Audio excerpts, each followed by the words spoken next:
गहराई में जाने वाले हैं। मतलब एक ऐसा कारोबारी खानदान जो देखते ही देखते मुल्क का एक इंतहाई ताकतवर सियासी खानदान बन गया और इक्तदार के ऐवानों पर ऐसे नुकूश छोड़े जो आज तक मिट नहीं सके। तो बिना किसी ताखीर के चलें इस दिलचस्प तज्जिए का आगाज करते हैं। अच्छा, सबसे पहले इस बात पर गौर करें, सोर्स मटेरियल हमें बताता है कि मॉडल टाउन का वो इंतहाई अफसोसनाक वाकया महज कोई हादसा नहीं था, बल्कि मुबैना तौर पर मुकम्मल ताकत और कंट्रोल का एक बहुत वाज़ेह मुजाहरा था। इस स्लाइड पर मौजूद ये इक़्तिबास दावा करता है कि इस वाक़े के ज़रिए मुबैना तौर पर यह पैगाम दिया गया कि लाहौर उनकी जागीर है और यहाँ मुखालफत या अपोजिशन की कोई गुंजाइश नहीं है। सोर्स की नज़र में ये उनके ताकत के हुसूल और मुतलकुल अनान रवैये की एक बड़ी संगीन मिसाल है। तो सोर्स मटेरियल ने इस ख़ानदान के सियासी कंट्रोल और ताकत को इन ख़ास हिस्सों में तकसीम किया है। ख़ानदान की शुरुआत, ब्यूरोक्रेसी और पुलिस पर कंट्रोल, फ़ौज के साथ टकराव, अदलिया पर असर रसूख, मीडिया मैनेजमेंट और आखिर में मालियाती स्कैंडल्स और आज के हालात। चलें आगे बढ़ते हैं। पहला हिस्सा, ख़ानदान की शुरुआत, यानी उनका कारोबार से सियासत तक का सफ़र। अब ये टाइमलाइन देखें, इस सोर्स के मुताबिक असल कहानी शुरू कैसे हुई। 1970 की दहाई में उस वक्त के वज़ीर-ए-आज़म ज़ुल्फ़िकार अली भुट्टो ने शरीफ ख़ानदान के सनदी कारोबार को नेशनलाइज कर लिया, यानी कौमी तहवील में ले लिया। ये एक बहुत बड़ा मौशी झटका था। फिर 1980 की दहाई में जनरल ज़िया-उल हक की सरपरस्ती में उनकी सियासत में एंट्री होती है। सोर्स का दावा है कि अपना कारोबार छिन जाने के बाद मियां शरीफ को यह एहसास हो गया था कि भाई अपनी दौलत को बचाने के लिए सियासी ताकत का होना तो बिल्कुल लाजमी है, और इसीलिए 1985 के गैर जमाती इंतखाबात को एक बहुत बड़ा हिमायती नेटवर्क बनाने के लिए इस्तेमाल किया गया। आगे बढ़ते हैं। दूसरा हिस्सा, ब्यूरोक्रेसी और पुलिस पर कंट्रोल और एक वफादार मशीनरी की तामीर। अब ज़रा इस डाटा पर एक नज़र डालें, क्योंकि ट्रांसक्रिप्ट के ये आदाद और शुमार वाकई हैरान कर देने वाले हैं। 1985 से 93 के दरमियान मुबैना तौर पर 15,000 से ज़्यादा असिस्टेंट सब इंस्पेक्टर्स और लगभग 800 तहसीलदारों को पब्लिक सर्विस कमीशन के इम्तहानात के बगैर ही सियासी बुनियादों पर भर्ती कर लिया गया।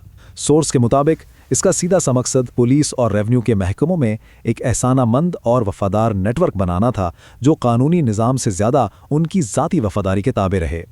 इसी से जुड़े हुए कुछ और आदादो शुमार भी देखें। सोर्स ने मुबैना जाली पुलिस मुकाबलों के हवाले से कुछ इंतहाई परेशान कुन डेटा पेश किया है।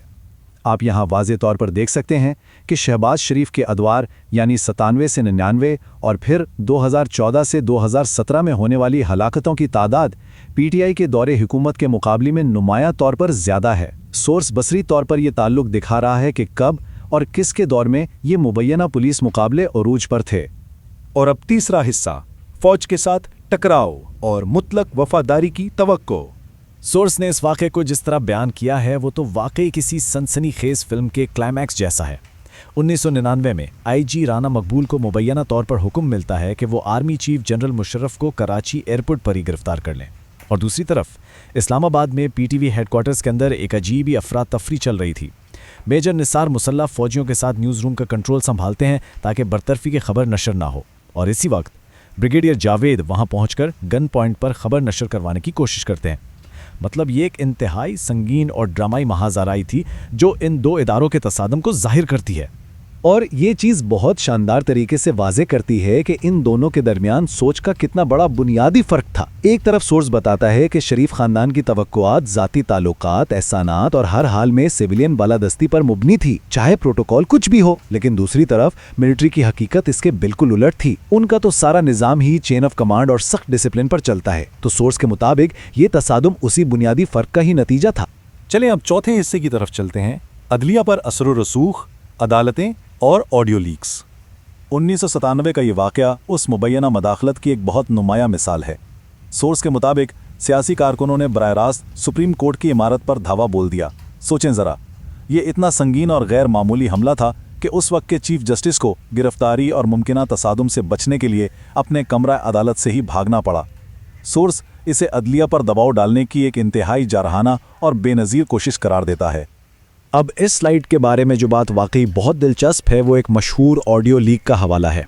इस इक़्तिबास में आप देख सकते हैं कि किस तरह मुबैना तौर पर लाहौर हाई कोर्ट के जस्टिस क़य्यूम को बराह रास्त अहकामात दिए जा रहे हैं कि सर्वर के केस का ख्याल रखना वरना केस ख़त्म हो जाएगा। सोर्स इसे इस बात का नाकाबिल तरदीद सबूत मानता है कि किस तरह पसे पर्दा अदालती फ़ैसलों को मुबैना तौर पर डिक्टेट और कंट्रोल किया जाता था। हमारा पाँचवा हिस्सा, میڈیا مینجمنٹ کے حربے اور صحافت کو خاموش کرنا۔ کراچی پریس کلب میں جنگ گروپ کے مالک میر شکیل الرحمان کی طرف سے پیش کیے گئے ثبوت مبینہ طور پر دکھاتے ہیں کہ حکومت میڈیا کو دبانے کے لیے کس حد تک جا سکتی تھی۔ اس اقتباس میں حکومت کا مبینہ دباؤ بالکل واضح ہے، جہاں کھلم کھلا دھمکی دی جا رہی ہے کہ اگر انہوں نے ٹریبیونل چیئرمین کو ہدایت دی ہوتی تو کوئی فیصلہ ان کے حق میں نہ آ سکتا۔ سورس کے مطابق یہ سارا معاملہ صحافیوں کو نوکری سے نکلوانے اور انہیں بلیک میل کرنے کی مہم کا ایک حصہ تھا۔ سورس نے میڈیا پر اس مبینہ ریاستی دباؤ کی کئی ہولناک مثالیں پیش کی ہیں، جیسے تنقیدی دستاویزی فلموں پر پابندی لگانا اور انٹیلیجنس بیورو کو صحافیوں کے خلاف استعمال کرنا، یا پھر 1999 میں مشہور صحافی نجم سیٹھی کے گھر پر رات کے 2:30 بجے مسلح چھاپا مار کر انہیں حراست میں لینا، اور حامد میر جیسے بڑے ایڈیٹرز کو ان کی تحقیقاتی رپورٹس کی بنیاد پر استعفیٰ دینے پر مجبور کرنا۔ سورس کی نگاہ میں یہ تمام واقعات بتاتے ہیں کہ ریاستی مشینری کو مبینہ طور پر کس بے دردی سے صحافیوں کو ڈرانے کے لیے استعمال کیا گیا۔ اب آتے ہیں چھٹے اور آخری حصے کی طرف، مالیاتی سکینڈلز اور آج کی صورتحال، یعنی 2024 کے انتخابات کے بعد کے حالات۔ تو سب سے اہم نقطہ یہ ہے کہ ذرا اس بہت بڑے ہندسے پر غور کریں، 16 ارب روپے۔ جی ہاں، سورس کی ٹرانسکرپٹ اور FIA کے مبینہ دعووں کے مطابق یہ وہ خطیر رقم ہے جو مبینہ طور پر مقصود چپڑاسی جیسے نچلے درجے کے ملازمین کے اکاؤنٹس کے ذریعے لانڈر کی گئی۔ یہ واقعی ایک بہت بڑا اور چشمکشا الزام ہے جس نے ملکی سیاست کی بنیادیں ہلا کر رکھ دی تھیں۔ اچھا، اب سورس میں پیش کیے گئے FIA کے تفصیلی دعووں کے مطابق اس مبینہ منی لانڈرنگ کا یہ پورا نیٹ ورک کچھ یوں کام کرتا ہے۔